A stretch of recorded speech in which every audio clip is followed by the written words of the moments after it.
Allez, c'est reparti, le 4e jour dans le Kéra. Et toujours la pluie. De ce côté, ça a l'air un peu plus clair.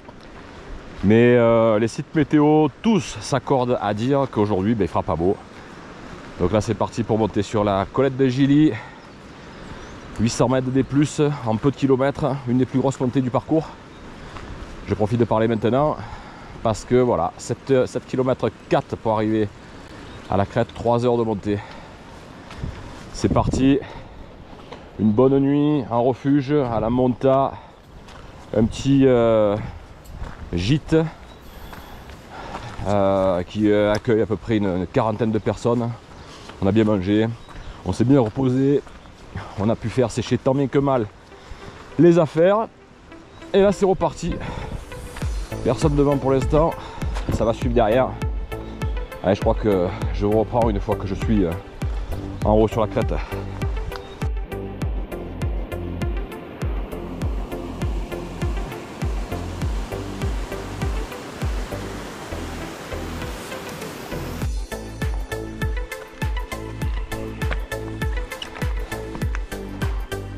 Voilà, 1 heure de marche dans l'ascension pour monter la crête de Gilly.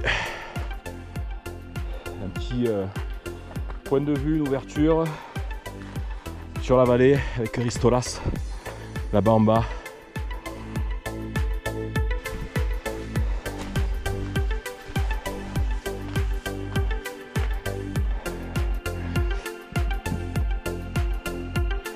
Bel endroit pour bivouaquer, à peu près aux 2/3 de l'ascension vers la crête de Gilly.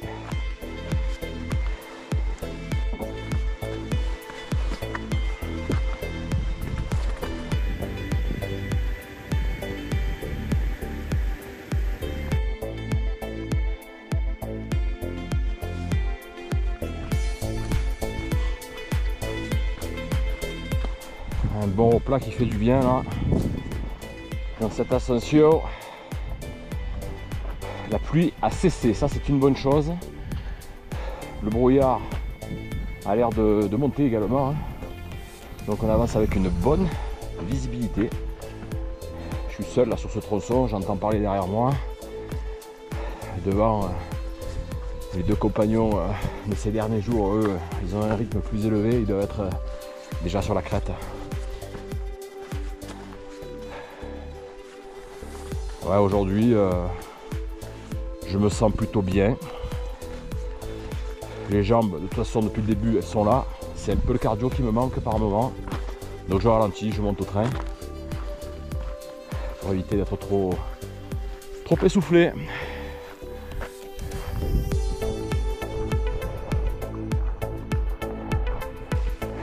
Le col de Gilly, si je ne me trompe pas. Maintenant, il y a une longue traversée. C'est la crête de Gilly. Ouf.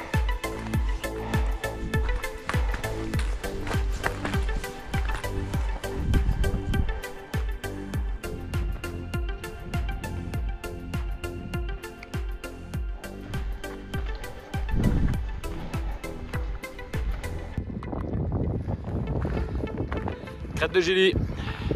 Toujours avec un temps magnifique, c'est l'été.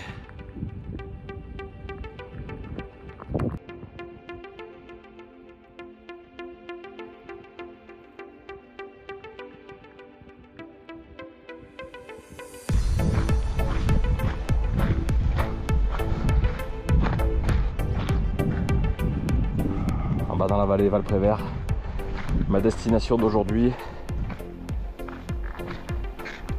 Là, c'est un joli passage.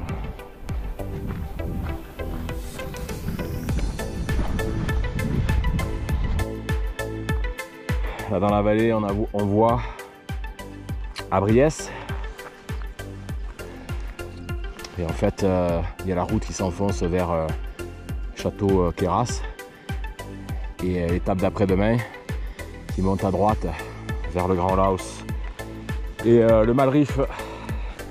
Et ce qui est bien, c'est qu'après-demain, tous les sites météo annoncent grand beau temps. Donc demain, journée de repos, Auroux, à Val-Prévert avec mon ami David. Et après-demain, j'espère une belle journée ensoleillée où je pourrai faire un max d'images et apercevoir, j'espère, les écrins et aussi le mont Viso.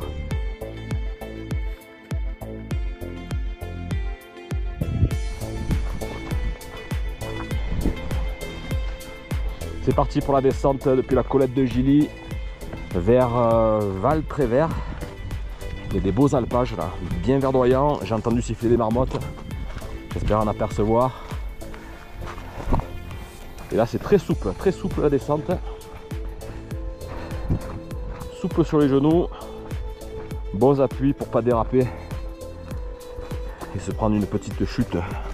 La chute journalière.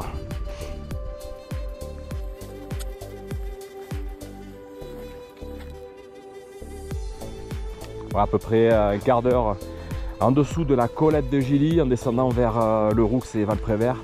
Voilà, il y a cette belle prairie d'alpage, un endroit pour bivouaquer idéal. Ah ouais, c'est vraiment un bel endroit là. Allez, j'arrive de là-haut. Le haut de la crête.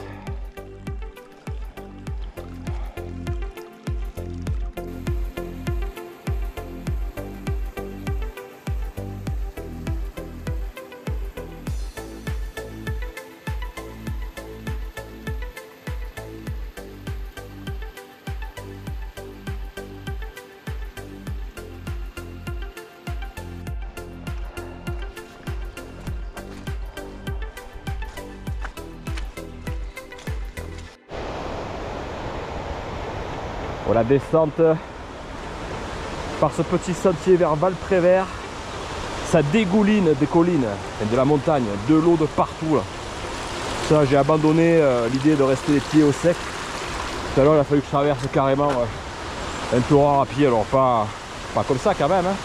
Mais bon, j'avais de l'eau jusqu'à mi-mollet et en fait c'était trop bon quoi. C'était trop bon, ça rafraîchit les pieds.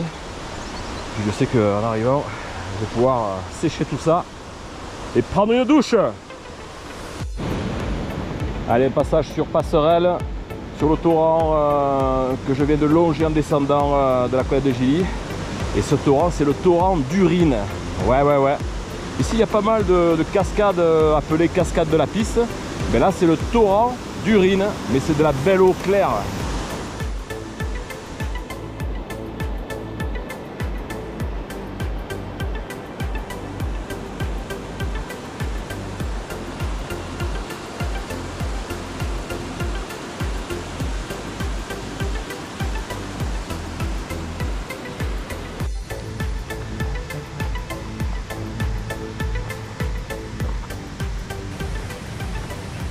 Voilà, j'arrive à Val-Prévert.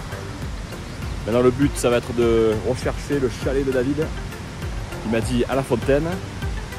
Il y a une piste goudronnée qui monte à gauche.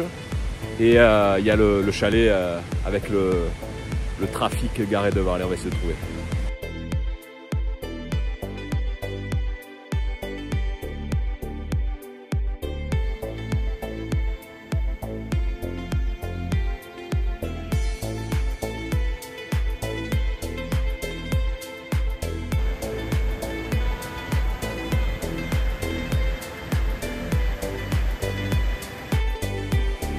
C'est bon.